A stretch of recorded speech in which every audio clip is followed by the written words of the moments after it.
apa ya, kalau kata orang Betawi bilang letterlahnya kayak begitu gitulah. Siapa lagi kalau bukan Bung Rocky Gerung, silakan.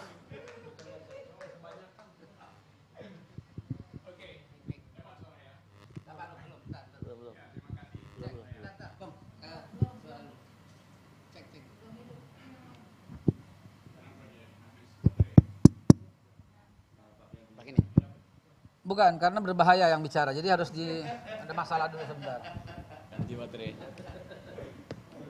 Oke, terima kasih Babe Haikal. Ya ini ILC juga. Artinya Indonesia lawan Covid. Dan 212 mengawalinya tuh. Nah, sebetulnya kita di sini lengkap pakai protokol kesehatan. Tapi kita tuntut lebih dari itu. Kita ingin ada protokol bernegara. Dan itu yang tidak disiapkan oleh kepala negara tuh. Karena itu kita perlu guru-guru untuk mengajar cara bernegara. Tadi Refli Harun telah mulai itu di bidang hukum. Ihsanuddin Nursi juga adalah guru protokol bernegara di bidang kebijakan ekonomi. Dan seluruh keterangan hari ini menunjukkan bahwa kita sebetulnya ada dalam kecemasan karena protokol bernegara dilanggar sendiri oleh kepala negara itu. Karena berbagai kebijakan tidak bisa diuji, diselundupkan melalui hukum, diselundupkan melalui kebijakan ekonomi yang tidak punya dasar berpikir. Itu yang disebut sebagai kebijakan negara yang ugal-ugalan. Jadi itu soalnya. Apa itu kebijakan negara ugal-ugalan? Tolong wawancara Ihsanuddin Nursi setelah ini. Apa itu protokol negara? Itu seluruhnya yang diterangkan oleh Habib Rizik tadi. Pak Rizik Sihab menerangkan dengan bagus asal usul kita bernegara dihubungkan dengan problem hari ini. Hal yang seharusnya kita dengar dari istana uraian semacam itu. Ceramah Habib Rizik. Kita ingin agar supaya kekuasaan itu dirawat dengan akal pikiran. Itu poin kita. Nah, karena itu setiap hari kita tuntut kepala negara supaya aktif menghasilkan keadilan. Kan itu dasarnya. Kalau corona itu tidak kasat mata, tentu kita waspada dengan corona karena dia tidak kasat mata. Tapi ketidakadilan itu kasat mata. Dan justru yang punya mata itu menutup mata untuk menghasilkan keadilan. Jadi sekali lagi saya menganggap bahwa kita ada di dalam suasana kecemasan. Tadi Habib Rizik menerangkan bahwa tidak ada yang perlu dicemaskan. Kalau kita punya peradaban persahabatan dengan satu istilah tadi, ukhuwah. Yang sifatnya global, antar bangsa, yang di dalam bangsa, dan yang berakar pada agama itu. Nah, bagaimana mungkin menurunkan baliho-baliho akhlak itu kalau baliho-baliho itu dipasang di langit? Siapa yang mau memanjat langit? Ada satu hal lagi tuh supaya lengkap. Seluruh pikiran hari ini diikuti di YouTube. Ribuan orang ikuti YouTube. Ini semacam ukhuwah YouTubiah. Persaudaraan sesama pengguna YouTube. Jadi saya ingin sebetulnya mengucapkan selamat datang di tempat di mana akal sehat masih bisa dioperasikan. Jadi kalau ada orang bertanya di mana markas FPI, bukan di Jalan Petamburan, tapi di Jalan Perubahan itu. Demikian juga orang tanya di mana tempatnya Gatot Nurmantio, bukan di Menteng, tapi juga di Jalan Perubahan.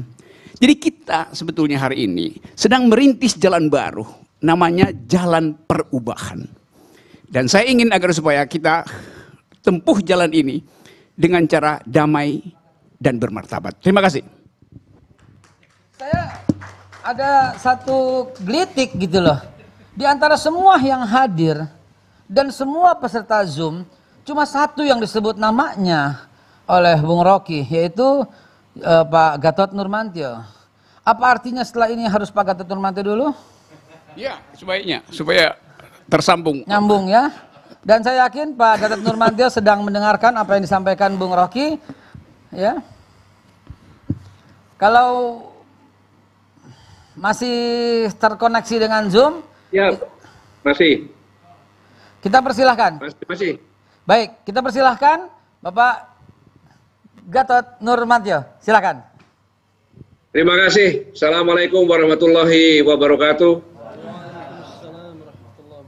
Yang saya hormati, saya banggakan, saya kasihi, saya taati Habib Muhammad Rizik Syihab, beserta para habaib, para alim ulama, para kiai, para tokoh masyarakat.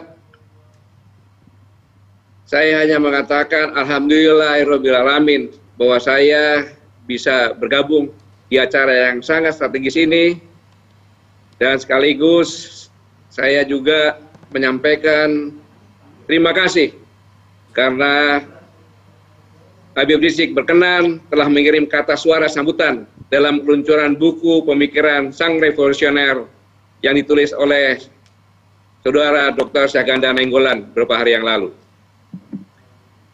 Singkat saja, menarik sekali karena apa yang disampaikan dengan revolusi akhlak ini, saya menyimak apa yang disampaikan oleh Habib Rizik, menggunakan semuanya dengan pisau analisis Pancasila.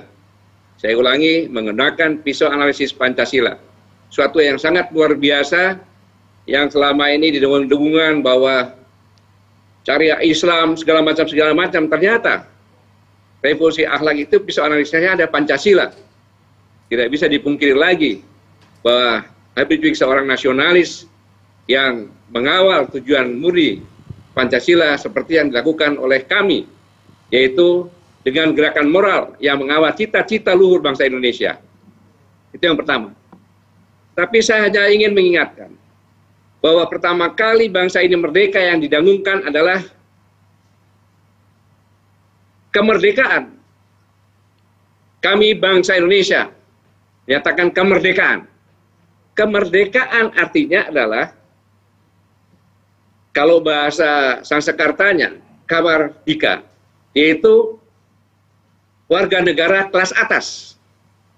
Jadi founding father dan founding mother ini mencanangkan bahwa kita berubah dari bangsa yang dijajah menjadi bangsa yang kelas atas. Maka cita-citanya itu melindungi segenap bangsa dan seluruh tumpah darah Indonesia. Mensejahterakan, mencerdaskan, sehingga inilah bangsa yang national state, di mana sebuah nasional yang bangsanya ini majemuk. Dengan kemajemukan ini, contoh singkatnya saja, Pancasila pertama, ketuhanan yang Maha Esa. Dari berbagai macam agama diakui di negara ini. Dari berbagai warna kulit, bahasa, semuanya politik diakui menjadi satu. Kemudian contoh lagi negara bangsa memperlakukan manusianya dengan sila kedua, keadilan sosial bagi seluruh rakyat Indonesia. Saya ulangi, kemanusiaan yang adil dan beradab. Sila kedua, kemanusiaan yang adil dan beradab. Memperlakukan semua manusia yang adil dan beradab. Nggak dibeda-bedakan siapapun juga. Nggak ada warga negara kelas 2, kelas 3 tidak ada. Karena nasionalis itu semuanya warga negara nomor 1. Inilah yang sama-sama sekarang ini kita melihat tidak berlaku. Tidak diperlakukan dengan benar. Ada penyimpangan. Dibilang agama tidak boleh berpolitik. Ingat, Undang-Undang Dasar 1945, Pasal 29 ayat 1, bahwa negara berdasarkan ketuhanan yang Maha Esa. Dengan demikian maka, tidak ada dalam keputusan apapun juga, kalau sudah sepakat ketuhanan yang Maha Esa, sebagai orang Islam yang menggunakan agamanya. Yang Katolik ya dengan agamanya. Karena semuanya adalah agama untuk kebaikan. Ini yang pertama. Dari ini semuanya, kalau akhlak-akhlak kita tidak diperbaiki, kejadian semacam ini. Terjadi kelas-kelas dalam kehidupan berbangsa rakyatnya. Kita melihat secara gamblang saja, apakah keadilan sudah diperlakukan Ingat, pemerintah itu adalah menerima mandat dari rakyat, si pemilik kedaulatan tertinggi. Ya. Makanya pada saat bangsa ini lahir, negara belum ada. Tanggal 18 baru negara itu ada. Ada pemerintah, ada pengakuan, ada wilayah. Dari sinilah revolusi akhlak ini sangat penting. Contoh saja, singkat saja, apa yang terjadi belakangan ini tentang pemeriksaan Habib Rizik. Kalau memang negara ini adil dan benar-benar beradab, maka semua yang kumpulan-kumpulan periksa semuanya. Ini contoh saja. Kemudian, contohnya, anggota kami, Saganda Nainggolan, Bang Juhur, Bang Anton. Pada saat ditangkap, saya katakan, jangan kasihanilah mereka. Karena mereka bukan pejuang-pejuang karbitan. Dalam briefing-briefing saya katakan, justru yang kita kasihani adalah para penyidik. Karena penyidik di kepolisian itu adalah orang-orang yang pintar-pintar, orang-orang yang cerdas, dan pasti mempunyai hati nurani. Dia batinnya tersiksa. Karena dia harus melakukan pelanggaran hukum untuk menangkap saudara-saudara kami. Mereka ditangkap tanpa alat bukti 2. Yang pertama. Kemudian mereka harus mengadakan penyidikan. Padahal pimpinannya berdasarkan fakta hukum yang disampaikan oleh Komjen Napoleon Bonaparte bahwa pimpinannya terlibat. Bagaimana perasaan seorang penyidik? Dia punya keluarga begitu pelak, kamu meriksa pimpinanmu juga. Seandainya itu bukan pejabat, begitu dikatakan dia terlibat, pasti ditangkap, diproses. Inilah keadilan. Seandainya Kapolri membebaskan tugasnya dulu pimpinan tersebut untuk diperiksa, itu baru adil. Nah, keadilan ini buktinya apabila tidak dilakukan melaksanakan keadilan sosial bagi seluruh rakyat Indonesia, terbukti sekarang di Papua. Itu masalah keadilan di Papua Barat. Mereka menyatakan bukan merdeka, Pak Jenderal. Itu karena sudah frustasi. Inilah kalau keadilan ada, tetap mereka dilindungi tiap-tiap manusia, diperlakukan sama secara adil dan beradab. Tidak mungkin itu terjadi. Selama 70 tahun, tidak bisa seperti itu. Bisa terjadi damai-damai saja. Nah, inilah perlunya revolusi akhlak. Ya. Karena sudah parah merubah keburukan jadi kebaikan. Karena, maaf saya tambahin, manusia-manusia Indonesia adalah manusia-manusia pemberani. Dari Sabang sampai Merauke, semuanya punya senjata. Rencong, keris, badi, dan seterusnya. Hanya bedanya, di barat kecil disembunyikan, semakin ke timur makin dibesarkan. Semua suku punya tarian-tarian. Perang, berarti siap perang. Maka pemberani.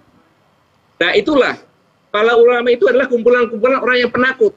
Maka mencanangkan revolusi akhlak. Karena para ulama sangat takut dengan Tuhan Yang Maha Esa Allah Subhanahu wa Ta'ala. Tetapi sekarang ini, manusia Indonesia ini kalau tidak dikendalikan akhlaknya, jadi pemberani. Tuhan pun berani. Buktinya, bersumpah menjabat biar-biar karena korupsi. Nah inilah perlunya revolusi akhlak. Dan saya sangat menghormati acara ini karena menggagas tema yang sangat penting, revolusi akhlak. Sebuah gagasan yang sejalan dengan kami. Yang melaksanakan gerakan moral. Saya pikir kita perlu sama-sama dukung, bersinergi semua komponen bangsa untuk tujuan yang sama, mengawal cita-cita bangsa. Terima kasih. Wassalamualaikum warahmatullahi wabarakatuh.